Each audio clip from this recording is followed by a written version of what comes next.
2025, March 6, Negative Economic Indicators, March 7, 2025, 5:30. South Korea suffers triple minus in January amid negative export outlook due to U.S. tariffs. South Korea's economy faces pressure on multiple fronts ranging from industrial output and facility investment to the outlook for exports and consumer prices amid growing concerns about the global trade war. The country's industrial output, retail sales, and facility investment all fell in January from a month earlier. Data showed Tuesday the figures marked the first triple minus since October, a signal that is widely perceived as a warning sign for the country's real economy. According to data released by Statistics Korea, industrial production tumbled 2.7% in January from the previous month, marking the steepest contraction in nearly 5 years since the onset of the COVID-19 pandemic in February 2020. The decline in industrial output reflected weaker production in major sectors from manufacturing to construction. Chip production climbed 20.8% a month, but automobile production dropped 14.4% over the same period, and output in the construction sector, closely watched by policymakers as an indicator of economic activity, recorded a ninth consecutive on-month decline.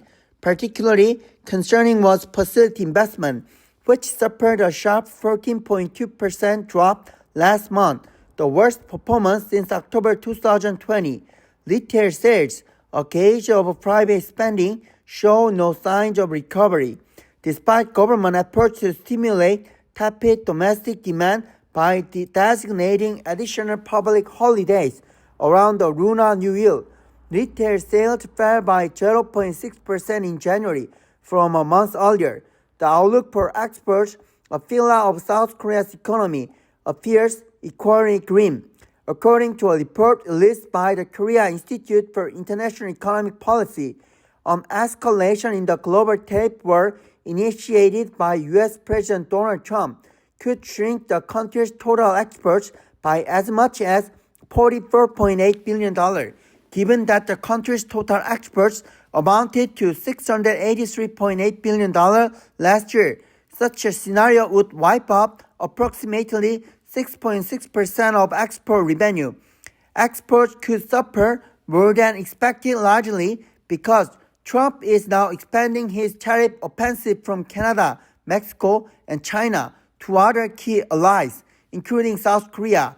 Addressing a joint session of Congress on Tuesday, Trump claimed that South Korea's average tariff is 4 times higher than that of the U.S., even though the two countries have been trading the vast majority of items duty-free under a bilateral free trade agreement. South Korea's average tariff is 4 times higher. Think of that, 4 times higher. And we give so much help militarily and so many other ways to South Korea, Trump said.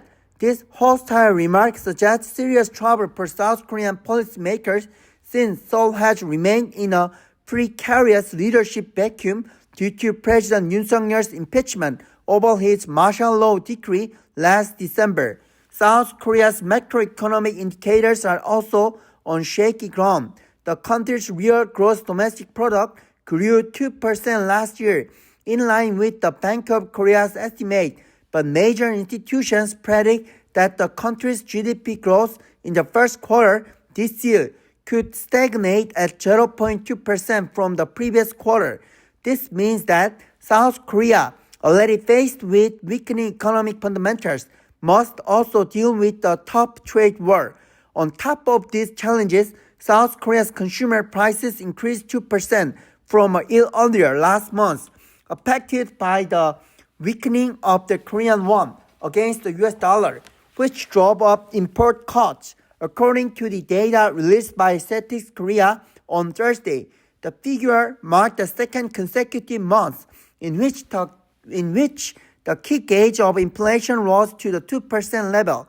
Given the strong economy and trade headwinds, policymakers must join forces with major parties and the business community to devise stronger policy measures to prop up the embattled Korean economy.